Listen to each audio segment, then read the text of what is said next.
gỡ Đức Kitô, đón nhận ơn tái sinh. Gặp gỡ Đức Kitô, chân thành mình gặp mình.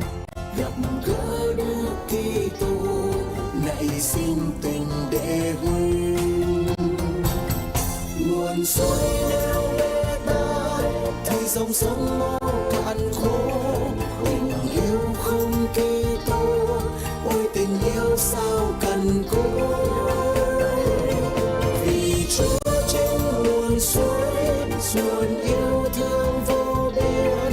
Biển yêu thương nối liền, hoang đảo giữa đại dương.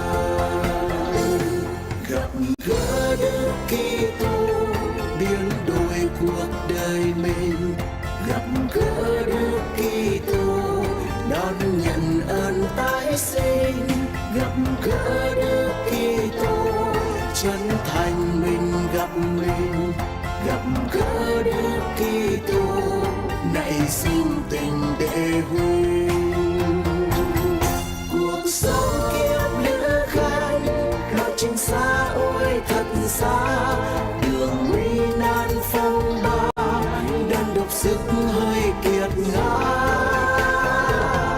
Kìa bóng Chúa hiện đến, nhẹ tay nâng con lên.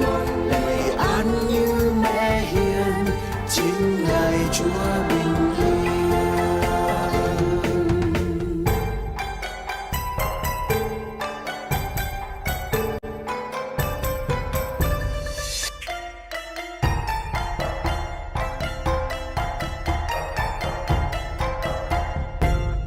Gặp gỡ Đức Kitô, biến đổi cuộc đời mình.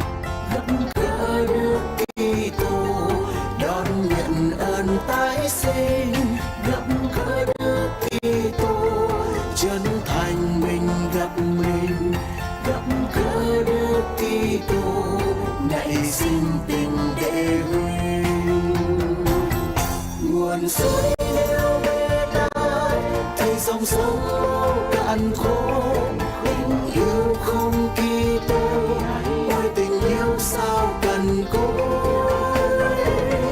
Vì Chúa trên nguồn suối, nguồn yêu thương vô biên. Biển yêu thương nối liền, hoang đảo giữa đại dương. Gặp gỡ Đức Kitô, biến đổi cuộc đời mình. Gặp gỡ Đức Kitô, đón nhận ơn tái sinh. Gặp gỡ Đức Kitô, chân thành mình gặp mình. Gặp gỡ Đức Kitô, nảy sinh tình đệ huynh. Gặp gỡ Đức Kitô, nảy sinh tình đệ huynh.